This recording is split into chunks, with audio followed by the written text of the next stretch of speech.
can either go to our plant or go to the Carmel plant. And we've done that to allow for capacity and growth in different areas, especially for wet weather flow events. And then we have a lot of growth that's happening out toward the west side of the township. And we have actually grown a little bit up into up north of 146th Street at the request of Zionsville has asked us to serve some of those areas up there. So it's continues to expand as development requires. What we are proud of too is our rates. If you notice, our rates are some of the lowest in the areas. And I'm not sure, honestly, are you guys, any of you customers of ours? I should know that. Absolutely. And so I'm not sure what your consumption is, but this chart's based off of 7,000 gallons. And so, but if you use less, your bill's gonna be less. Whereas, I just wanna say, I wanna point out in Fishers, you can use 2,000, you're still gonna pay $31 because they charge a flat rate. So depending on, we have found though that the average customer of ours, average consumption is 5,000 gallons. So on average, most of our customers are paying about $28. And I'm paying a little less than that for what it's worth. Really? Yeah. Well, Donna, I think, she must use 1,000 gallons because her bill's like $15.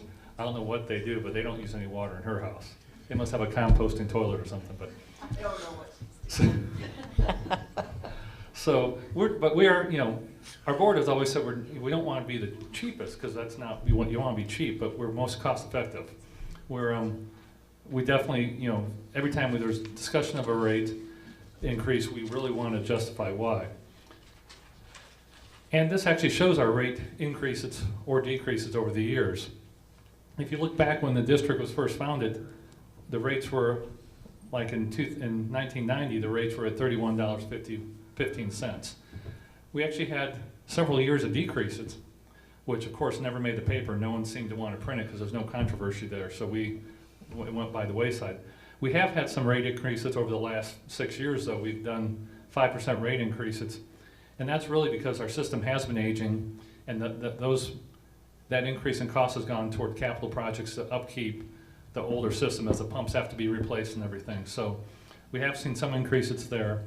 But if you notice, the rate that we just passed in 2017 last year finally exceeded the rate that our customers were paying in 1990. So we're pretty proud of that 27 years later, the cost is almost essentially the same for most of our customers.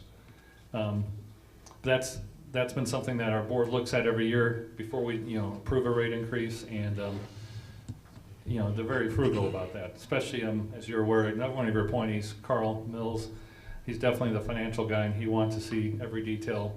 And I think they make you know, between the board members and our staff, they make a great team. Here's just a picture of our wastewater plant, which is out on Mayflower Park Drive, like I said.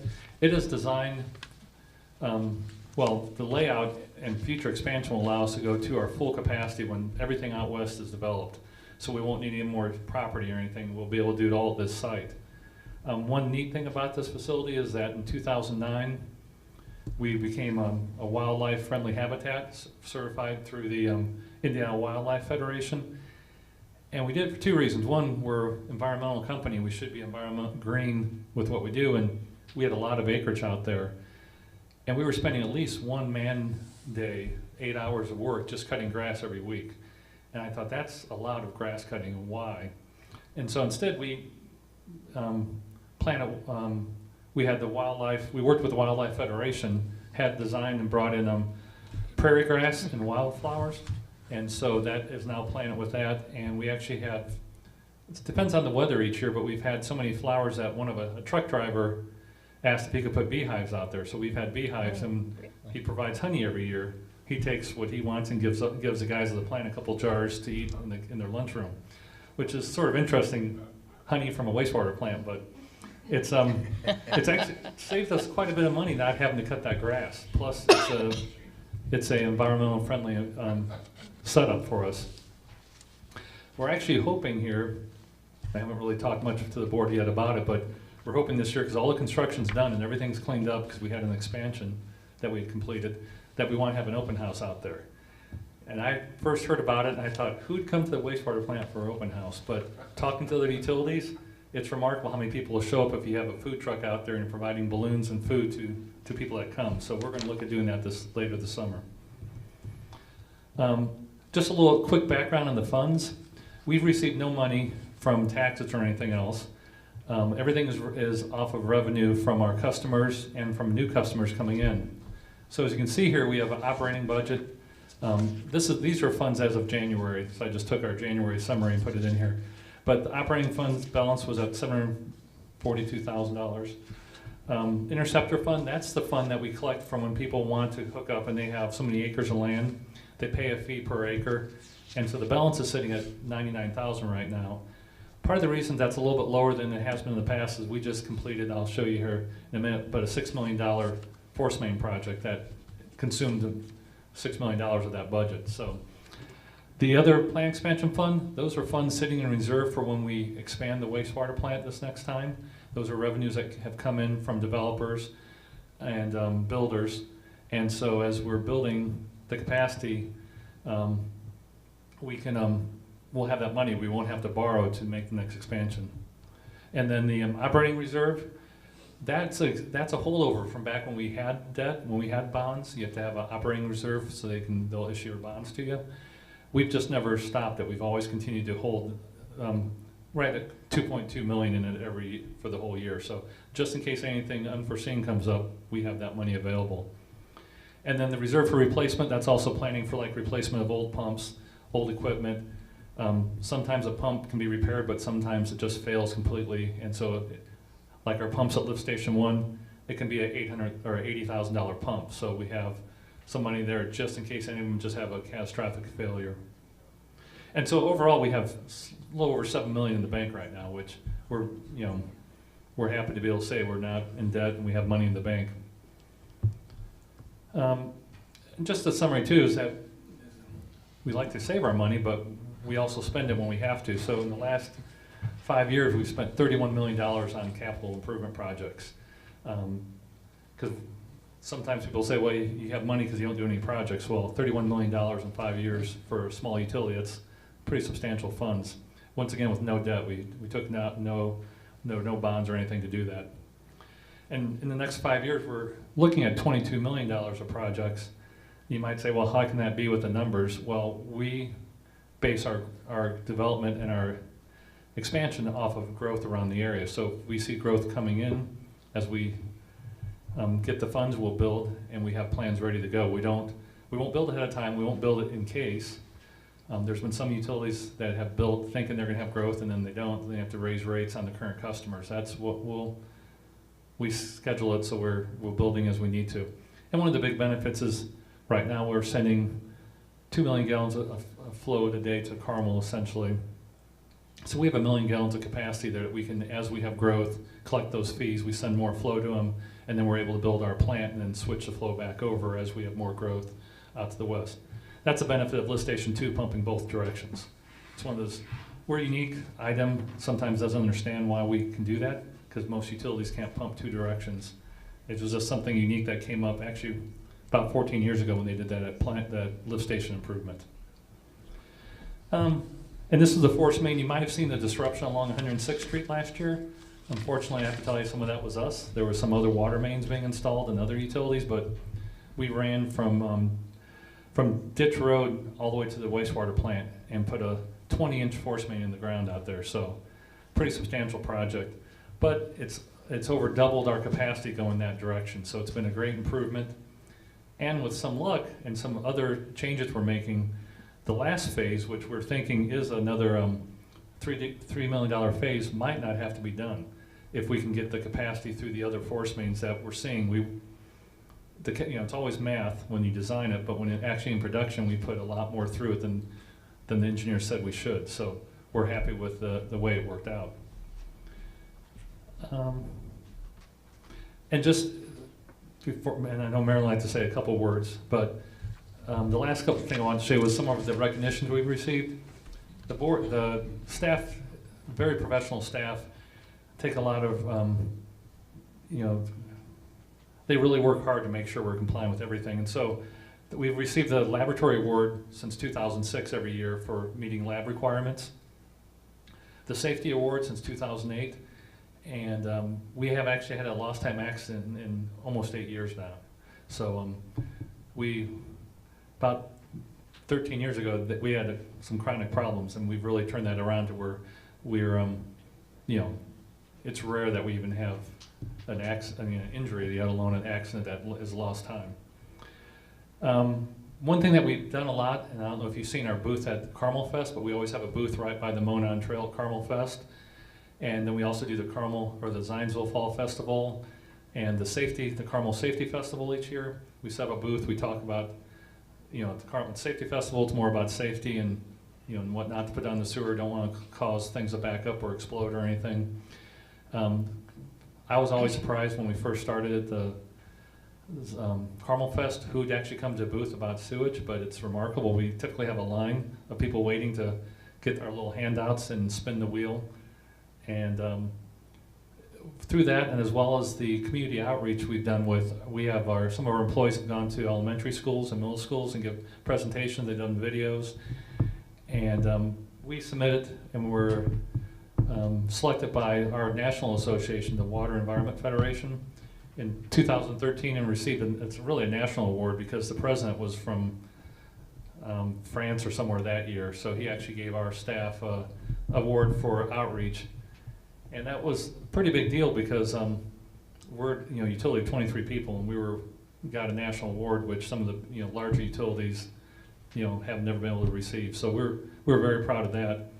Also, our team did, there's an operators challenge each year where they have to repair a pipe, do a lab test, do a safety recovery of someone that supposedly is passed out in an underground vault, and they get tested, timed on all this, and critiqued on it. Our team won the state competition last year, so they got to go to Chicago and compete with 50 other teams from across the country and Canada. And that was pretty neat for them to experience that too, so that was really neat. And it came in very handy because we had a utility hit our pipe a couple weeks ago, ripped the top right off. They jumped in the truck, had it out there, were able to make the repair very quickly because they'd just been training on it, you know, last fall. And the last thing with the Governor's Award, we've received 3 of those, and we had to sort of stop because that was only 3, and we have to wait so many years before they'll let us apply again. But those were for like our environmental efforts, like even the recycling. We do a lot of recycling, and the outreach and a couple other things that all relate to the environment and how we try to do on that work, you know, toward being an environmentally green company. But before I introduce or have Marilyn say a few words, I just want to tell you that we really appreciate your appointments to the board. They've done a great job. They've always had the district and customers' heart, you know, the main concern. It's not, we've had a couple meetings where we get some upset people, but the board's always done a great job of changing policies. We've actually changed our policy recently to we no longer require connection to sewer until you want to. So we'll install it in the subdivision. It's there. When you want to hook up, you hook up.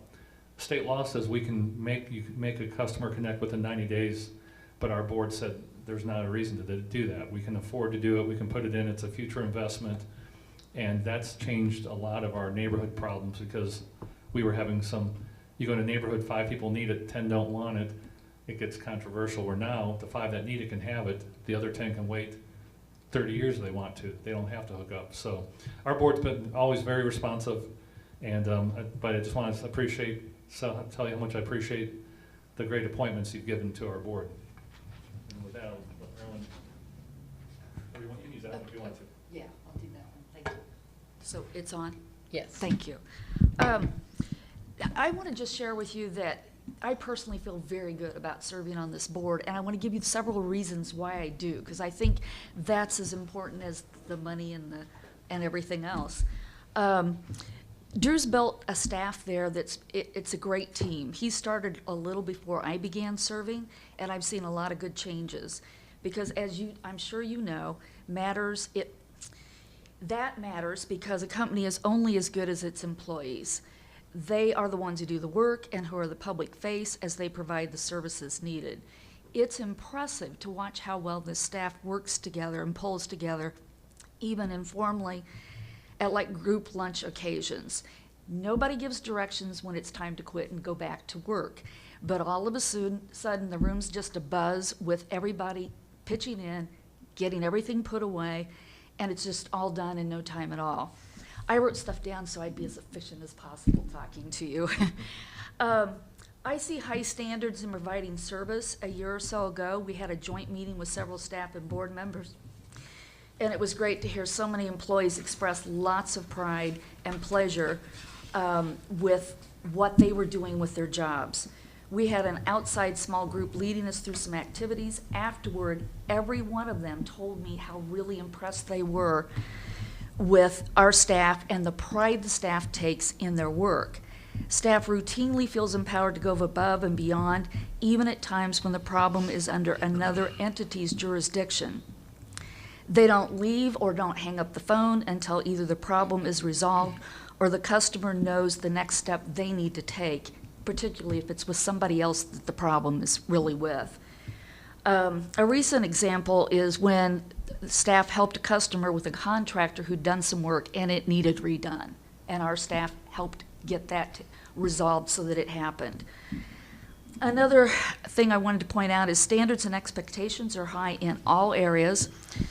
Here's an example that I think speaks volumes. I'm sure you know that overflows are a bad thing. We've worked really hard to eliminate them entirely. We've spent time and money to fix problems. We built redundancy into the system so that we can eliminate overflows. We're really pleased that heavy rains just aren't a problem anymore. Yes. We're very close to our goal of 0 preventable overflows. So why do I say preventable? Well, sometimes the electric or the gas company or another utility wants to lay a line in the same spot as ours. They get marked, but sometimes they hit ours. And if contractors do it out when they're doing groundwork for new development, we don't always find out about it until we do testing or something else happens. We recently had discussions with having our staff check sites selectively when work is going on near our pipes. 0 overflows of every kind is our ultimate goal. And in case you've heard of a utility that has 0 reports to item of overflows, you should know that each utility is required to self-report to IDEM. Those records are only as accurate as the utility's willingness to report. CTRWD has a strict policy of reporting each and every spill, no matter how small. When a plug came out of a large tank at the main plant, our staff noticed it, quickly plugged it. The overflow was contained within a bucket. That was reported. We report everything. And I think that says something really good about the standards CTRWD believes in and holds the staff accountable to. Despite, or maybe because of these high standards and expectations, there's a really good way to know that CTRWD is well run. You know it's a good company when it's easy to get good applicants for job openings. Even better, when CTRWD has a job opening, it's pretty common for current employees to refer people they know to work for CTRWD. And of course, no debt. Drew went into that. I won't go beyond that, but just say that the board and Drew take pride in operating in such a way that we plan ahead and reserve funds for major projects rather than use bonds for even our biggest expenses, such as the last plant expansion. And we're currently accumulating the fund for the next expansion that we know is coming. I want to end by saying, following Drew's step, and we didn't coordinate on this, that I want to say that the appointments that your board has made to the CTRW board is something I'm proud of too, that you've appointed people who truly care about making CTRWD the best it can be. They dig into details, actively contribute to discussions. Once in a while, we get a really tough problem, but we pull together, and usually we feel at least good, if not great, about the solution we came up with. I want to personally thank you for myself and on their behalf for the choices you've made for appointments. Thank you very much. Do you have any questions, either of you? Oh, well, I just Ben? wanted to say, I knew the very first time I met Drew about 8 years ago, and you were telling me about, over 8 years ago, about your cost comparison of perf versus something else that I knew the money was in good hands. How much do you pay Carmel to take your waste? It's about, the treatment costs about $1 million a year. So, and then our flow has decreased because we could send more to our own plant through too. So there was a point when we were sending about 2.4 a day, and then when we opened the force main going our own way, we dropped to about $1 million. But through negotiations, we're at 1.75 minimum that we'll send them, just because they were anticipating the flow. And it's worked out because with growth, we need to send more flow that way. So we're sending them about $1 million. Our expense is about $1 million a year to them. So. Any other questions? I have one quick one. I'm sorry, No, did go I ahead. interrupt No, you? go ahead. Mrs. Book, Jeannie, said that the lift station next to her was going to be removed. Is that correct? Yes, we're looking at being able to remove that because of some of the growth there in Jackson's grant. So they're extending a sewer toward the north end of their property, which we'll be able to extend and then take lift station 4 offline. Currently, the force main goes through the middle of her, around that little pond she has, and up through her yard. So we, and due to the road widening, we were trying to get our sewer in before the road widening, but due to the other utility conflicts, we weren't able to get it in there. So we had spoken with her about running it and obtaining an easement from her property. So she's met with us. She's brought pictures into the flooding that happens when it floods. So we're trying to figure out how we can help her with that too. And unfortunately, the front of her property is in the floodplain, so we're a little limited on being able to raise her driveway. We're trying to figure out what we can do, because we'll have to cut across part of her driveway to get to the lift station. And when we do restoration, we'll do what we can to help her in that regard. But we haven't had the appraisal yet or the offer to her. So she was in last week, and I spoke to her about that. And one of your appointments, Mr. Pittman, has volunteered to meet with her because he says he knows. That's good. And Yes. well, Carl Mills said the two of them were going to meet with her because they both know her very well. So, Great. yeah, but she's been in several times, and our engineers have been out to talk with her in the field too. So it's coming. I know she's had lots of disruption because of the road project in front of her house. Yes. And the bridge first, and then the road widening. So she has some concerns, but we'll make sure that everything is laid out clearly for her before anything moves forward on her property. Great. Go ahead. One question. Within the last year or year and a half, you completed a pretty enormous project at the lift station at 106th and Spring Mill. Just out of curiosity, what did you guys do there? Well, the old control panels, the old building was really outdated.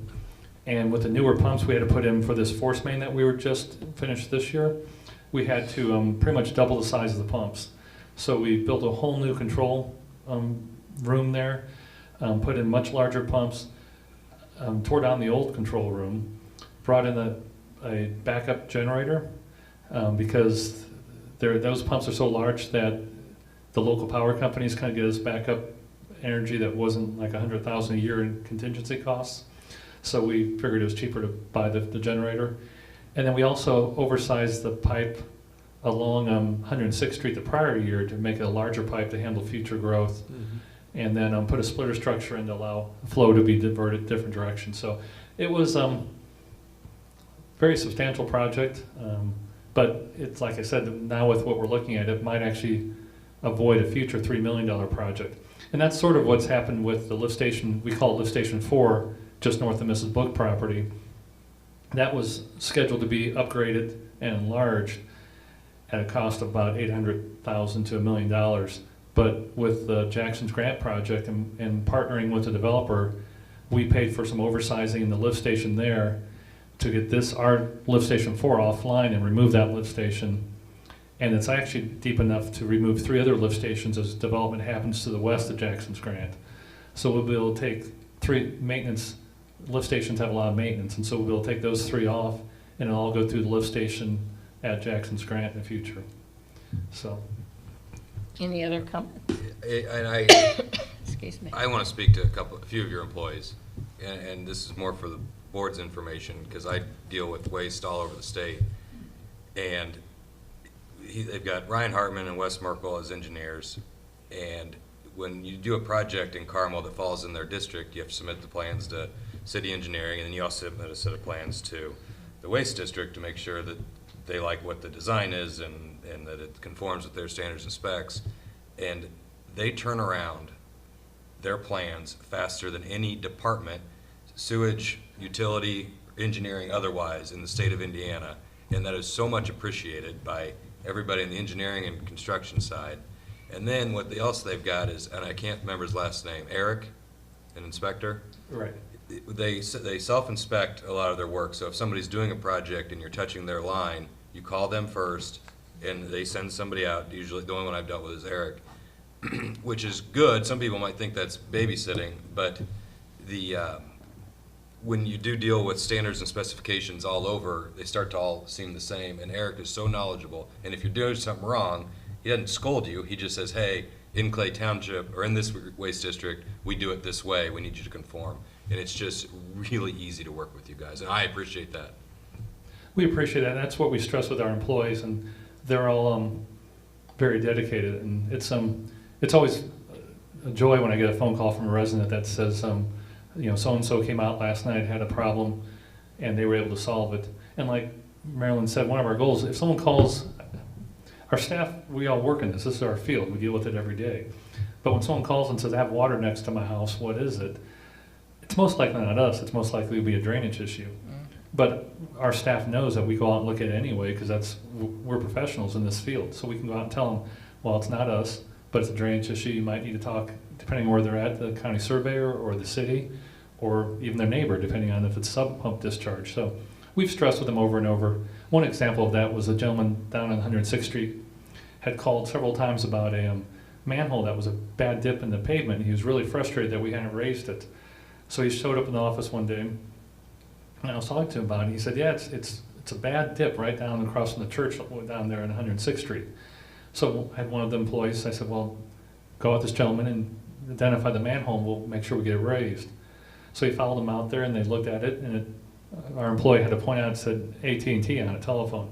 So we then gave him the contact information to call the phone company, which I noticed it was fixed not too long thereafter, but. It was the fact that it wasn't us. He just assumed the manhole was us. And so that's why I tell the staff, most people don't understand our field. They don't understand the sewers or lateral or difference between stormwater or wastewater typically. So we always make sure that they go out and help them with that. And in the case that Marilyn mentioned, a contractor did a really poor job on fixing a broken cleanout for a homeowner. And our inspector heard about it. They went out and looked at it and informed the homeowner that it was not done at, to any standard really.